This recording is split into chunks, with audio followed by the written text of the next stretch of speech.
Hi, this is Wally Kern with Supreme Gecko. I have a few crested geckos that are getting up to size, and I'm going to have to set up a couple of enclosures for the males and females.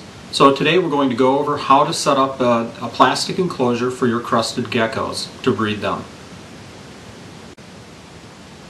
We're going to use 90 quart containers for our crested geckos. That's a male and up to 3 females. And we're going to show you the supplies today.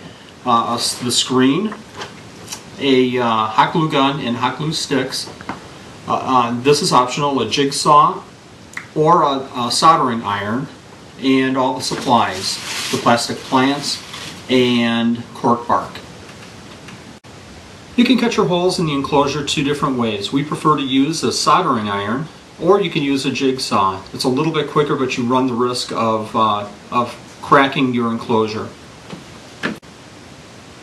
So we'll get the tubs ready here and start cutting the holes with the soldering iron. I'll be right back.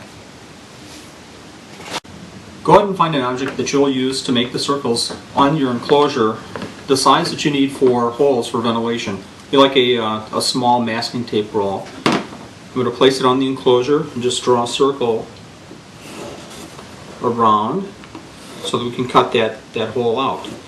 Make a circle on the side, and then 2 in the front and 1 on the other side.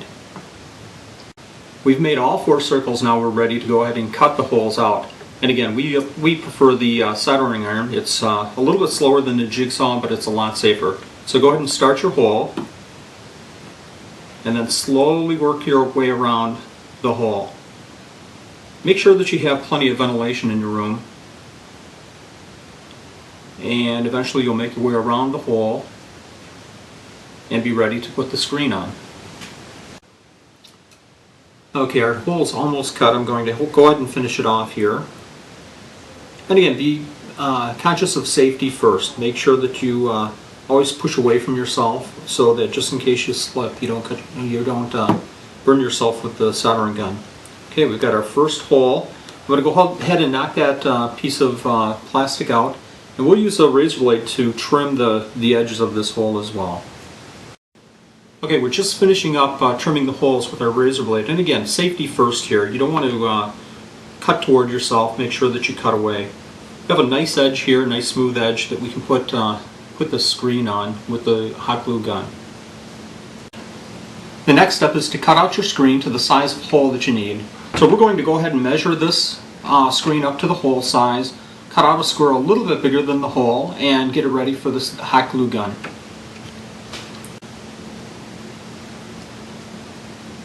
And just finishing cutting our screen. So now we have a square just a little bit bigger than the hole size. Alright, I'm finishing up. I have a circle all the way around the screen, and I'm just dabbing in the corners and spaces that I missed a little bit earlier.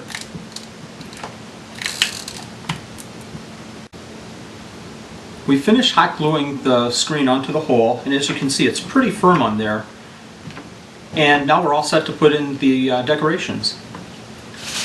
What I do is I go out to a fabric store and buy the cheapest plants that I can find, and we'll go ahead and put those in here. I like to spread these out quite a bit.